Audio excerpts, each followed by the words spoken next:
Hai, apa kabar? Ya, kembali lagi di konten rakit PC dan kali ini momen yang saya tunggu. Akhirnya saya bakal ngerakit PC menggunakan Intel terbaru yakni Raptor Lake, tepatnya adalah Core i7 13700K. Dan ya, saya tuh penasaran gimana sih performa dari si CPU ini. Dan ini tuh adalah PC pesanan dari salah satu subscriber saya yang punya kerjaan sebagai konten kreator. Jadi PC ini tuh nantinya bakal dia pakai untuk buat kerja ya, buat edit video di Premiere Pro, terus juga bikin animasi di After Effects. Dan ya, saya rasa PC ini tuh bakal sangat worth it banget buat dia punya, karena ini bakal ngebantu banget flow dia kerja. Dan ya, mungkin buat kalian yang pengen dirakitin PC juga yang kayak gini, tentunya bisa banget ya. Kalian bisa DM aja saya di Instagram @geekgadgetindo atau juga email saya ada di kolom deskripsi di bawah. Dan ya, sebagian besar partnya kalian udah bisa lihat di sini, tapi nanti detailnya kita akan bahas satu persatu partnya di bagian belakang. Sebelum itu, yuk kita lihat dulu proses rakit PC-nya. Let's go!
Yes, ini dia untuk PC-nya udah jadi. Kalian bisa lihat sendiri. Akhirnya saya tuh bisa juga ngerakit PC menggunakan casing yang banyak banget dipakai sama PC builder di luar negeri sana. Gimana menurut kalian bentuknya? Good looking banget apa enggak? Menurut saya sih ini keren banget ya. Jadi sesuai yang saya bilang tadi di awal, PC ini tuh kan bakal dipakai buat kerja, ngedit video sama pemiliknya karena bekerja sebagai content creator. Jadi tentunya part-part yang dipakai dalam PC ini tuh semuanya part-part yang high-end. Nggak ada yang dipangkas, pokoknya pakai part yang oke-oke punya lah. Nah, kita langsung bahas aja part-part apa aja yang ada dalam PC rakitan kali ini. Dan yang pertama tentunya kita lihat dulu dari look yang paling kelihatan, yakni dari casingnya. Jadi casing yang dipakai dari PC ini adalah menggunakan Lianli dengan tipe O11 atau 011 dynamic berwarna putih. Casing ini punya ukuran tower ya, jadi segala jenis ukuran motherboard bisa masuk. Mulai dari yang terkecil mini ITX sampai terbesar eATX juga bisa. Kelebihan dari casing ini dia punya airflow yang terhitung sangat bagus dengan opsi kipas yang sangat banyak. Total sih bisa muat sampai 9 buah kipas berukuran 120 mm. Opsi pendingin di sini juga fleksibel banget ya. Bagi yang mau masang AIO water cooling 360 mm, ini juga bisa naruh di mana aja. Mulai dari di sisi samping bisa. Terus di bagian atas ataupun bawah juga bisa. Sisi samping dan depan dia menggunakan tempered glass yang hitungannya tuh tempered glassnya tuh tebel banget. Dan juga keempat sisi panelnya, sisi kanan, kiri, depan dan juga atas itu bisa dibuka untuk mempermudah proses rakit PC-nya. Next, untuk CPU-nya di sini menggunakan CPU dari Intel yang terbaru, yakni Core i7-13700K yang punya performa tuh kenceng banget. Jadi tentunya ini tuh bakal kepake banget buat dipakai kerja tentunya. Dan peningkatan di Core i7-13700K ini udah lumayan masif ya. Sekarang pertambahan atau jumlah core dan juga jumlah thread-nya tuh udah nambah banyak. Bahkan jumlah core dan jumlah thread-nya itu udah sama dengan Core i9 12900K. Jadi sekarang dia menggunakan 16 core yang masing-masing ada 8 buah E-core dan juga 8 buah P-core serta 24 thread. CPU ini tuh punya TDP di 125 watt dengan maksimum turbo power di 253 watt. Luar biasa masif ya ini. Emang seru ya persaingan CPU akhir-akhir ini, dan ya untuk sekarang kencangnya Intel tuh luar biasa. Ntar deh saya bahas performanya di bagian belakang. Lanjut untuk motherboardnya, yes di sini masih pakai motherboard dari seri lama yakni ROG Strix B660F Gaming Wi-Fi DDR5. Sekali lagi mungkin bakal banyak yang nanya ya, kenapa nggak pakai seri Z aja? Karena selain harganya yang cukup mahal untuk seri Z, apalagi yang terbaru Z790, motherboard seri B660 high-end macam ROG Strix ini juga sebenarnya udah cukup kok buat menghandle Core i7-13700K. Selain itu, owner dari PC ini juga nggak ada kebutuhan untuk overclocking CPU, jadi ya udah cukup lah, karena CPU-nya juga udah kenceng banget. Dan terlebih lagi, mobil ini juga udah punya power limit yang bisa dibilang setara ya dengan Z790 yang ada di pasaran sana, dengan batas bawah di 253 watt dan batas atasnya itu unlimited. Terus dia juga punya 16 plus 1 power stage, heatsink VRM-nya juga cukup masif. Saya rasa nggak akan ada kendala ya untuk dipasangkan dengan Core i7-13700K. Karena merupakan motherboard high-end, tentunya secara fitur juga dia udah lengkap banget. Ada 4 buah slot RAM DDR5 up to 6000 MHz, ada 3 buah slot buat SSD M.2 NVMe yang masing-masing 2 buah bertipe Gen 4 dan satunya itu bertipe Gen 3. Yang kesemuanya udah dikasih heatsink bawaan dari motherboard tentunya. Sesuai namanya, dia juga udah punya Wi-Fi bawaan ya bertipe Wi-Fi 6 dan juga punya konektivitas Bluetooth serta port belakangnya tuh super melimpah. Yang terpenting sebenarnya adalah kalau menggunakan motherboard B660 seperti ini dan menggunakan CPU terbaru dari Intel, itu wajib update BIOS terlebih dahulu supaya si CPU-nya ini kebaca. Dan untungnya motherboard ini tuh udah support BIOS flashback ya, jadi bisa install atau bisa update BIOS tanpa perlu si komponennya itu terpasang semuanya.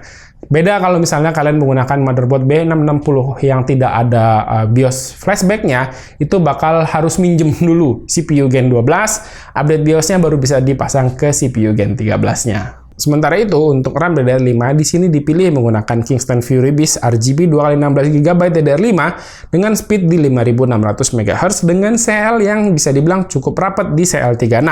Untuk saat ini bisa dibilang RAM ini cukup affordable mengingat harganya cuma 3,2 jutaan.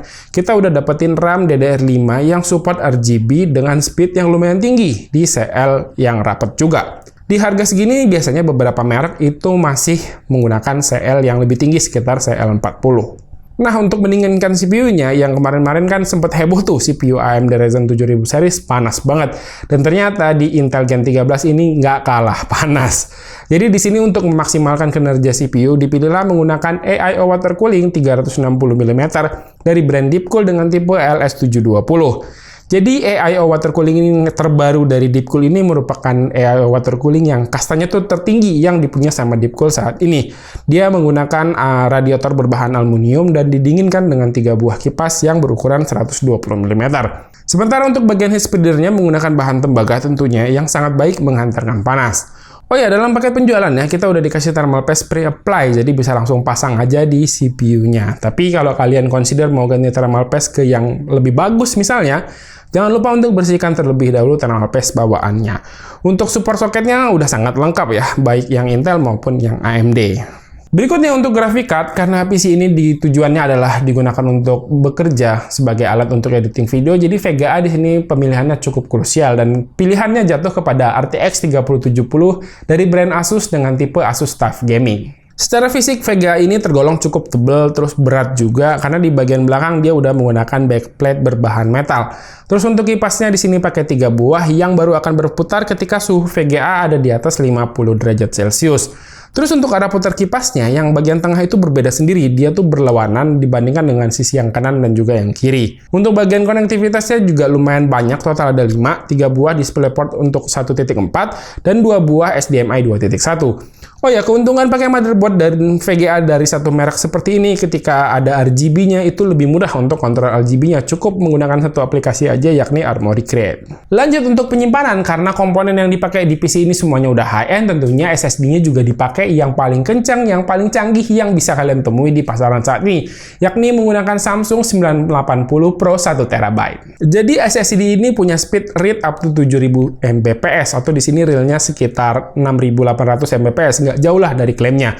Dan write-nya di 4900 Mbps.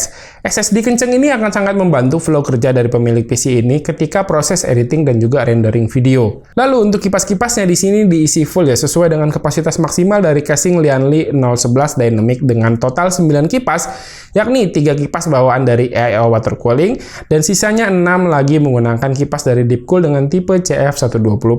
Emang agak unik ya airflow yang bisa kita buat di PC ini, karena akan sulit membuat aliran udara yang namanya neutral pressure. Jadi total intake dan exhaust-nya tuh sama banyak gitu maksudnya. Setelah didiskusikan, akhirnya dibuatlah konfigurasi seperti ini, di mana ada 6 buah kipas intake, yakni 3 dari AIO water cooling di bagian vertikalnya, dan 3 buah lagi di bagian bawah sebagai intake-nya. Sementara 3 kipas di bagian atas itu untuk exhaust-nya. Dan terakhir, untuk menyuplai daya dari PC ini, PSU-nya juga tentunya yang high-end punya ya, dari Corsair, dengan tipe RM750X 750 watt dengan sertifikasi 80+ Gold.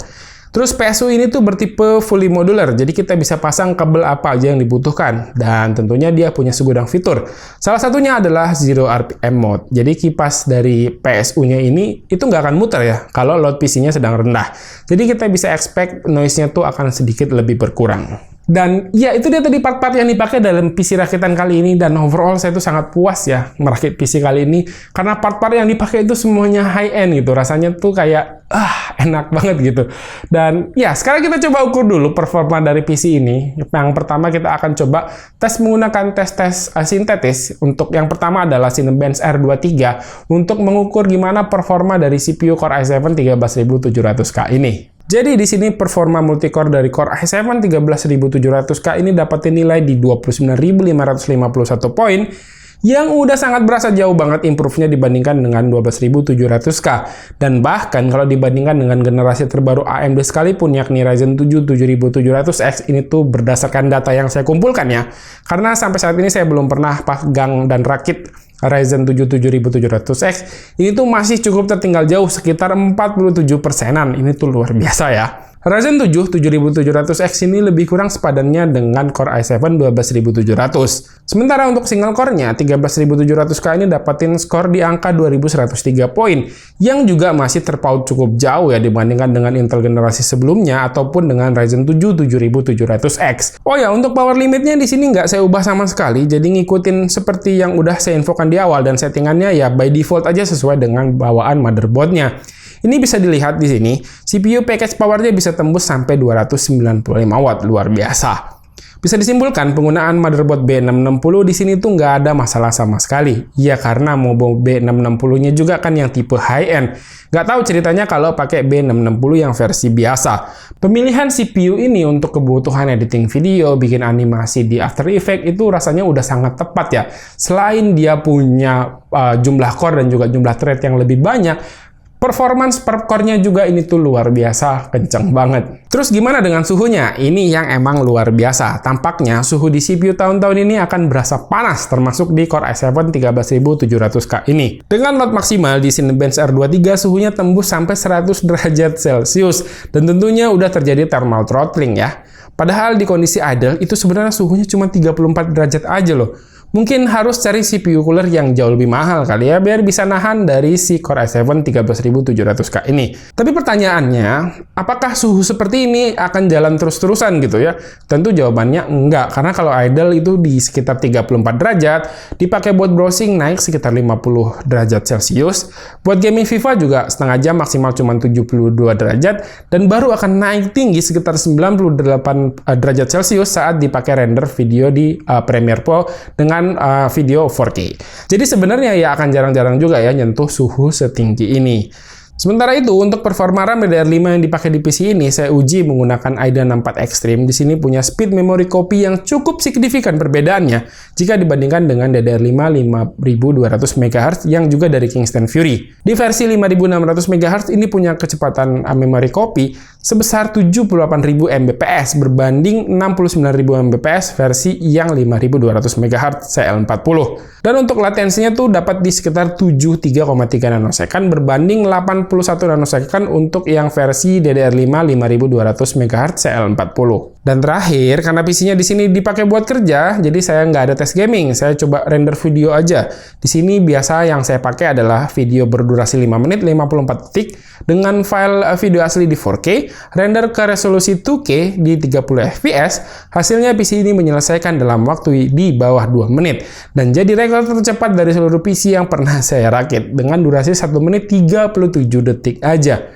Kebetulan di sini saya hanya punya pembanding menggunakan Core i7 12700F. Itu kalau pakai Core i7 12700F butuh waktu 1 menit 53 detik.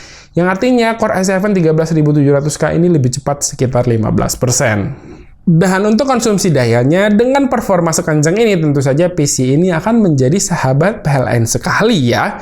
Di mana kondisi idle itu udah makan daya sekitar 90-100 watt, naik ke sekitar 130-150 watt ketika dipakai buat browsing, terus sekitar 232 watt saat dipakai main game FIFA, naik ke 430 watt saat dipakai render video, dan puncaknya di benchmark 3D Mark Time Spy tembus di angka 454 watt. Luar biasa banget. Nah, itu dia tadi proses dan juga performa PC rakitan menggunakan Core i7 13700K, dan ya ini tuh PC yang sangat worth it buat dipakai kerja menurut saya. Dan yaudah, segini dulu ya untuk video rakitan PC kali ini. Sekali lagi buat kalian yang mungkin mau dirakitin PC-nya, kalian bisa banget ya kontak saya aja. DM saya di Instagram @gigadgetindo atau juga email saya ada di kolom deskripsi di bawah. Iya, segini dulu untuk video kali ini ya. Terima kasih buat yang udah nonton. Silahkan like dan share video ini jika menurut kalian video ini bermanfaat. Dan pamit, sampai jumpa di video berikutnya. Ciao, bye-bye.